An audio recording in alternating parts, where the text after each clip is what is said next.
बिस्मिल्लाहिर्रहमानिर्रहीम। अस्सलाम वालेकुम दोस्तों। आज है 14 दिसंबर 2022 और दिन है बुध का। आज जो डेवलपमेंट हैं इन पे नज़र दौड़ाते हैं और हम एक कंक्लूजन पे पहुंचने की कोशिश करेंगे। आज जिस तरह के हालात हैं और जो डेवलपमेंट हो रही हैं, सबसे पहले तो पीटीआई ने एक पाकिस्तान तहरीक इंसाफ ने 18 दिसंबर को 17 दिसंबर बरोज़ हफ्ता उन्होंने एक पावर शो का इनेकाद किया है अपना लिबर्टी चौक लाहौर में। और दूसरा उनकी डेवलपमेंट में एक असम्बली में वापस जाने का दिया है, वापस जाकर इस्तीफ़े जमा कराने का, क्योंकि उनके जो उन्होंने इस्तीफ़े दिए थे वो उस वक्त मंजूर नहीं किए गए और कहा यह गया कि जी आप पार्लियामेंट में आके इनको दोबारा से तस्दीक करें। तो पार्लियामेंट में इमरान खान ने हिदायत की है कि जाके उनमें से 11 इस्तीफ़े तो जो हैं वो मंजूर हो चुके थे, बाकी जो हैं वो सारे जाके वहाँ पे अपना इस्तीफ़े की तस्दीक करेंगे। अब उसमें दो रीज़न हैं। एक तो या तो वो असेंबली में जाएं और क्योंकि ये सेशन काउंट नहीं करेंगे, ये सेशन कॉल नहीं करेंगे और इसको आगे लैंग ओवर करेंगे ताकि ये डिले होता जाए प्रोसेस। तो इनके पास दूसरा ये हाल ये है कि ये असेंबली में जो स्पीकर हैं उनकी चैम्बर में चले जाएं और वहाँ पे अपनी अपनी बोलें कि जी जिसकी तस्दीक करनी है आप कर लें, हम हाजिर हैं, और इस्तीफ़े अपने तस्दीक करा के आउट हो जाएं। दूसरा जो 17 दिसंबर को 17 या 18 दिसंबर को उन्होंने एक पावर शो किया है लिबर्टी चौक में, उसके हवाले से बात करता चलूँ। उसमें उन्होंने एक अंदिया ये दिया जा रहा है कि वहाँ वो इस्तीफ़े अपने जो असम्बलियाँ हैं दोनों केपीके और पंजाब असम्बलियाँ दोनों तहलील कर देंगे। अब इसमें भी दो राय उनकी आ रही है जिस पे मुशावरत चल रही है। आज भी ज़मान टाउन में इमरान खान ने एक मीटिंग कॉल की थी, तमाम एमपीएस जो पंजाब के थे उनसे बात भी की। अब उसमें बात यह है कि ये या तो दोनों असेंबलियाँ एक साथ तोड़ी जाएं या इनको कुछ वक्फे के साथ तोड़ा जाए। मेरे ख्याल से जो इनकी मुशावरत है वो कंक्लूड यहाँ तक पहुँची है कि पहले पंजाब असेंबली को तहलील किया जाए और उसके बाद जो रिएक्शन आता है, रिएक्शन देखने के बाद केपीके असेंबलियाँ भी तोड़ जाएं। रिएक्शन इसका आएगा इस सिलसिले में कि जी कि जो इलेक्शन कमीशन है वो आगे अनाउंस करता है अपना इंतखाबात की तरफ, या वो जो है अपना ज़िमनी इंतखाबात की तरफ जाते हैं, उसको कंक्लूड करना है। लेकिन दोनों सूरतों में जो है इसका फ़ैसला भी कल तक हो जाएगा और ये 18 दिसंबर को अनाउंसमेंट एक अपनी करने जा रहे हैं। जहाँ तक मेरी मुसद्दका इतलात हैं इनके मुताबिक ये 18 दिसंबर को असेंबलियाँ तहलील करने का ऐलान कर देंगे बाकायदा। अब आगे चलते हैं। एक जुमला जो शहबाज शरीफ के हवाले से बोला जा रहा है वो मैं उस पर बड़ा थोड़ा सा फ़िक्रमंद था और उस पर आपको एक राय देना चाह रहा था अपनी, कि उन्होंने कहा कि हमसे आईएमएफ ने पता नहीं कहाँ कहाँ अंगूठे लगवाए। अब अंगूठे तो कहाँ कहाँ लगवा दिए, लेकिन इसका रिएक्ट क्या आएगा? इसका रिएक्ट ये आएगा कि जी ये बोलेंगे कि जी हमें तो वो पैसे नहीं दे रहे थे और हम हमारे पास जहाँ जहाँ अंगूठे उन्होंने कहा हमने लगा दिए और अब जो हमें इन उसके ऊपर हमें महंगाई करनी पड़ रही है। तो आने वाले वक्तों में मैं एक महंगाई का जो तूफ़ान है वो देख रहा हूँ कि ये कहेंगे जी हम तो आपको पहले ही बता चुके हैं कि हम पे कहाँ कहाँ अंगूठे लगवा लिए गए और आईएमएफ के दबाव पे, आईएमएफ के प्रेशर पे हम लोग ये कर रहे हैं सारा। अच्छा, एक और इसका बैकग्राउंड एक मैं आपको देता चलूँ कि अब जो 8 महीने की ये तगदो हो रही है, 8 महीने में ये आईएमएफ के पास भी जा रहे हैं, अमेरिका से भी हालात अच्छे हैं और इकॉनमी हमारी दिन ब दिन गिरती जा रही है और ज़र मुबादला के ज़खायर कम हो चुके हैं जो कि एक बहुत ही डेड लेवल पे पहुंच चुके हैं। ये तो पहले हम कह रहे थे और मैं उन व्लॉगर्स में से हूं जिन्होंने आज से 2 हफ्ते पहले ये शुरू कर दिया था बताना आपको कि जी हालात आहिस्ता आहिस्ता हुकूमत के हाथों से निकलते जा रहे हैं और उस पर हुकूमत की तरफ से बयान आ रहा था कि नहीं जी नहीं, हालात हमारे कंट्रोल में। कल इन्होंने बैठ के खुद इस चीज़ का अंदिया दे दिया कि जी हालात हमारे कंट्रोल से बाहर हो चुके हैं, हमारे पास तो पैसे ही नहीं है।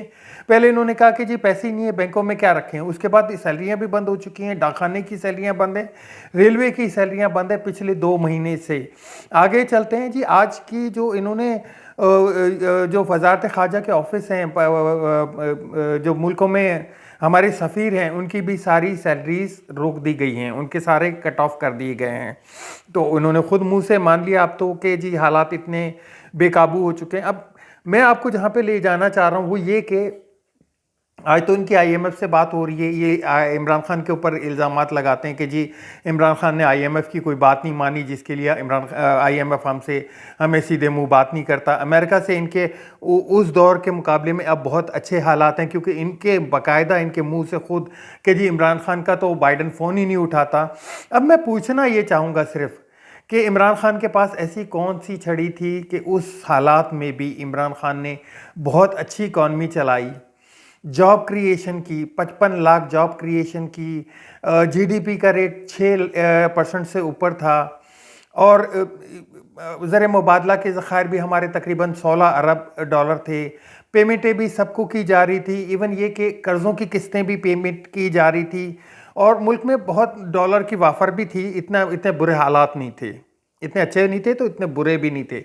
इनका नैरेटिव एक बना हुआ था जी महंगाई महंगाई, लेकिन ऐसा नहीं था। आज तो आपके पास आईएमएफ से भी आपकी बात मान ली गई, जहाँ तक आप कहते हैं कि जी इमरान खान ने तो आईएमएफ के बात नहीं मानी, और महंगाई का तूफान भी आपने एक तरह से आवाम के ऊपर ठूस दिया है। यूएसए से भी आपकी बहुत अच्छी बातचीत है, और फिर भी हमारे इतने बुरे हालात हैं कि ओपन मार्केट में डॉलर ही नहीं मिल रहा। जॉब क्रिएशन की बात करें, जॉब क्रिएशन तो उस दौर में मिफ्ता इस्माइल ने खुद माना कि जी 55 लाख जॉब क्रिएट की थी इमरान खान के दौर में, जो कि उन्होंने उस वक्त इसको ऐसे कहा कि जी कोई अच्छा मार्जिन नहीं, लेकिन थोड़ा बेहतर मार्जिन है, कि अच्छे लेवल पे। आज कल की जो रिपोर्ट है कि टेक्सटाइल में 15 लाख बेरोज़गार हुए हैं। ऑटोमोबाइल जो सेक्टर है उसमें 65,000 जॉब से फारिग हो चुके हैं।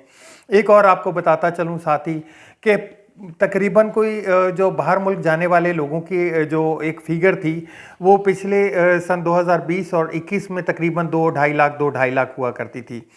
सन 2022 में ये तादाद 7,65,000 तक पहुंच चुकी है। अवाम में इतनी बेचैनी पाई जाती है कि 7,65,000 डॉक्टर, इंजीनियर, पैरामेडिकल स्टाफ और जो हुनरमंद हमारा लोग थे, वो 7,65,000 लोग बाहर मुल्कों में जाके जॉब तलाश कर रहे हैं। अच्छा, इसमें भी दो इशू हैं। इसमें ये जो 7,65,000 बंदे जो गए हैं, वो कोई अच्छे कंट्रीज़ या किसी बेहतर अपॉर्चुनिटी को देखते हुए नहीं, बल्कि एक जो उनको जो इस वक्त मिल रही थी वहाँ पे वो गए। इनमें से 7,30,000 हमारे तकरीबन मिडिल ईस्ट कंट्रीज़ में गए हैं। मिडिल ईस्ट कंट्रीज़ में बनिस्बत इसके अमेरिका और यूरोप के मिडिल ईस्ट कंट्रीज़ में सख्तियाँ भी ज़्यादा हैं, और वहाँ इतनी जो है सहूलियात इतनी नहीं हैं। लेकिन मरता क्या ना करता कि वो लोग, उन लोगों ने वहाँ पे जाने का सोचा, जिनमें सऊदी अरब, दोहा, कतर, ओमान और इसके अलावा अपना ओमान और जीसीसी कंट्रीज़ हैं। इसके अलावा जो बाकी 25,000 जो बचते हैं, 35,000 जो बचते हैं, उनमें से भी अमेरिका, ऑस्ट्रेलिया या कनाडा इस तरह के मुल्कों में नहीं गए, वो यूरोप के कुछ मुल्कों में गए, जैसे जर्मनी हो गया, यूके हो गया, अपना रोमानिया हो गया, इस तरह के।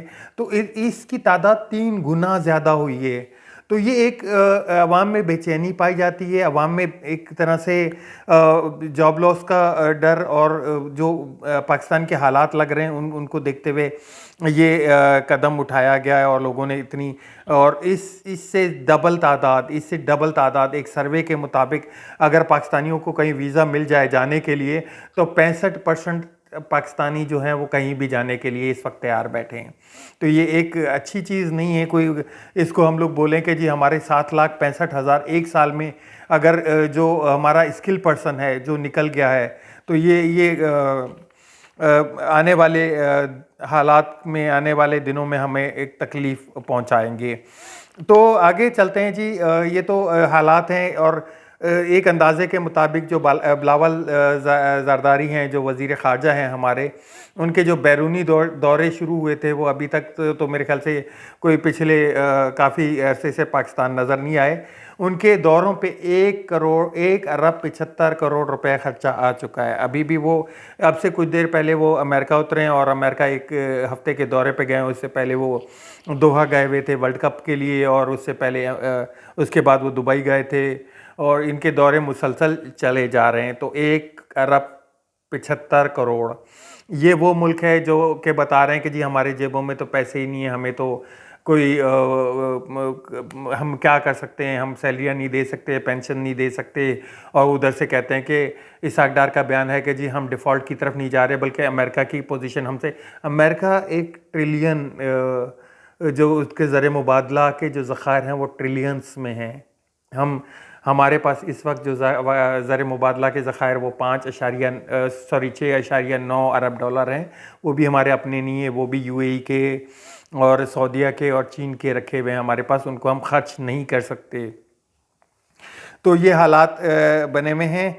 अब जो असम्बलियाँ तोड़ने का इमरान खान का है, इमरान खान देखें, क्योंकि उन्होंने कल के जो बयान था उनका, उन्होंने सब इदारों को एक तरह से मुतनब्बा किया कि देखें जी, आप अगर कदम नहीं उठाते, आप आवाज़ नहीं उठाते, तो कल को अगर खुदा न खास्ता अगर डिफ़ॉल्ट कर जाता है मुल्क, तो आप लोगों को भी क्वेश्चनिंग होगी, आप लोगों से भी पूछा जाएगा। तो वो सेम मेरी नज़र में कि इमरान खान भी इसी तरह कि वो भी, उनके पास भी तो पंजाब की और केपी की गवर्नमेंट है, तो वो इसी उसमें एक तो निकलना चाह रहे हैं कि जी मैं इस निज़ाम का हिस्सा नहीं हूँ। अल्लाह ना करे कि हम लोग अगर डिफ़ॉल्ट की तरफ जाते हैं या डिफ़ॉल्ट होते हैं, ये जो कि बहुत ख़तरनाक सिचुएशन है, बहुत ही अल्लाह ना करे कि ये हो, तो वरना बहुत बुरे हालात में पाकिस्तान चला जाएगा। तो उन हालात में वो इस निज़ाम का हिस्सा, या इस निज़ाम से कल को तारीख़ में ये लिख सकते होंगे कि जी हाँ जी, पीटीआई जो थी उसने तो अपना आखिरी स्टेप तक उठा दिया।